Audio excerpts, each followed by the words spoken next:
దేవుడికి ఏమన్నాను పెట్టుకున్నావమ్మా? ఏముంది, మా ఆయన ఎప్పుడు నా మాట మీద నడుచుకునేలా చూడమని కోరుకున్నాను. అయిపోయిన పెళ్లికి బాధ్యాలు ఎందుకని ఆల్రెడీ నీ కొంగను కట్టేసుకున్న నీ మొగుడు గురించి మళ్ళీ దేవుడి హెల్ప్ ఎందుకమ్మా?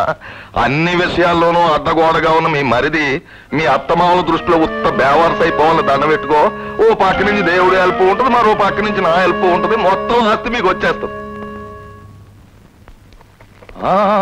అవి తొడక్కు, అవి చూడు ఎంత బాగున్నాయో, తొడిగి. అది నాది కాదు బాబాయ్. బాబాయిని చెబుతున్నాను, మంచి ఎక్కడున్నా సరే గ్రహించమన్నారు పెద్దలు, తొడిగి.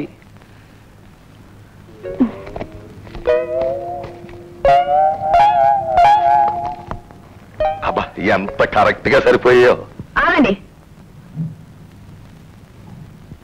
చెప్పుంటి. నువ్వెవరు? అవి నా చెప్పులు.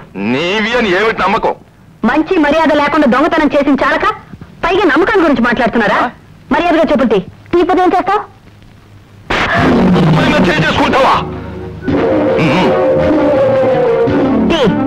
ఉదయమ్మా, ముష్టి చెప్పులు ఉదయ్.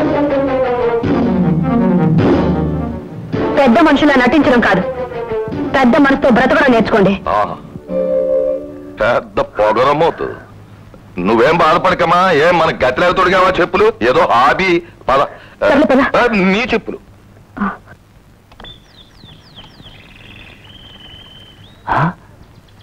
వస్తుందిరా.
అత్యాశలకు పోయి ఒక డబ్బున్నవాడి కొడుకు మీద తన కూతుర్ని ఎరవేశాడు అన్న అపఖ్యాతిని మాత్రం నేను భరించలేనమ్మా.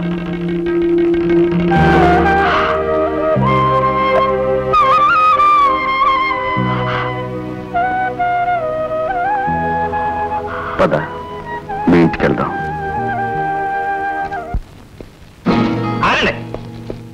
ఏమిటి ఇలా వచ్చారు? మీకోసం కాదండి, పురుషోత్తమరావు గారు చిన్న అబ్బాయి రవిరాజు కోసం వచ్చాను. రవిరాజు కోసమా? ఏమిటి విశేషం? ఏముందండి, ఇది వరకు మీతో పని పడ్డట్టు ఇప్పుడు ఆయనతో పని పడింది. మా ఇన్స్పెక్టర్ గారు తమ్ముడు ఎవరో నలుగురితో కలిసి ఓ అమ్మాయి నల్లరి పెడతంటే పెద్ద హీరోలో వచ్చి వాళ్ళు కొట్టాడంట. మీరు ఎన్నైనా చెప్పండి, మా రవిబాబు నడు రోడ్లో దెబ్బలాడే గూండా అనుకున్నారా, రౌడీ అనుకున్నారా? మీరు ఎంత పోలీసులైనా కాస్త వెనక ముందు తెలుసుకు మాట్లాడాలండి. ఏమైంది? ఏదో పోలీసు గొడవ రవిబాబు మీద. ఏమైనా కానిస్టేబుల్ గారు, మా రవిబాబు ఈ ఇంటి పరువు ప్రతిష్టల్ని వీధిలోకి విసిరేసేవాడు కాదు అని తెలియక మీరు అరెస్ట్ చేయడానికి వచ్చారు. ఎందుకు? అరెస్టు లేదు చెల్లెమ్మా. ఏదో ఆడపిల్ల విషయంలో నలుగురు కుణాలు కొట్టవలసి వచ్చి మా రవిబాబు కొట్టాట. అందులో ఎస్ఐ గారు తమ్ముడు కూడా ఉన్నాట. అందుకని కానిస్టేబుల్ నువ్వు వెళ్ళి ఆ రవిబాబుని తీసుకొని స్టేషన్ లో మూసి ఆర్డర్ వేశారట. కానిస్టేబుల్ గారు, మీరు పొరపాటు ఉంటారు. మా తమ్ముడు ఇప్పుడు అలా చేయలేదు. అదే నేను మొత్తుకుంటున్నాను. అసలు ఈ గొడవ ఎప్పుడు జరిగింది, ఎక్కడ జరిగింది? అబ్బా, మీరు మరీ చాదత్వం బావగారు. అసలు ఆ గొడవ జరిగినప్పుడు మన రవిబాబు ఉంటేగా. మనకు తెలియదా రవిబాబు నిప్పు లాంటి మనిషి, మొకటం లేని మహారాజని? అడిగో మాటలోనే వచ్చాడు. ఈ బట్టలు వాళ్ళకు అది చూస్తే ఎక్కడ యుద్ధం చేసి వచ్చినట్లేదు. సార్, మీరు కొట్టే 5 అబ్బాయిల్లో ఎస్ఐ గారు తమ్ముడు గారు కూడా ఉన్నారు. మా ఎస్ఐ గారు మమ్మల్ని అర్జెంట్ గా తీసుకురామన్నారు.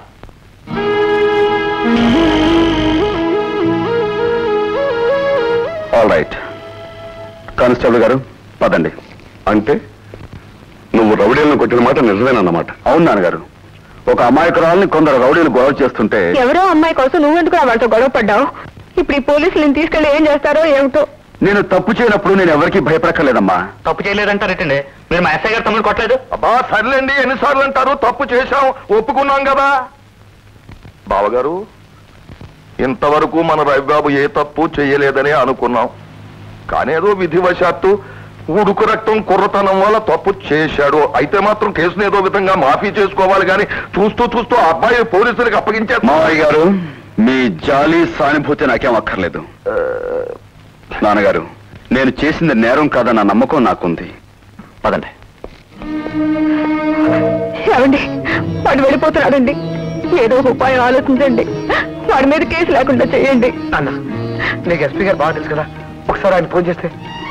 వాడు ఏ నేరమో చేయలేదన్న ఆత్మవిశ్వాసంతో వెళ్తున్నాడు. మమకారాన్ని చంపుకోలేక సిఫార్సులు చేస్తే వాడి ఆత్మవిశ్వాసాన్ని కించపరిచినట్టు అవుతుంది.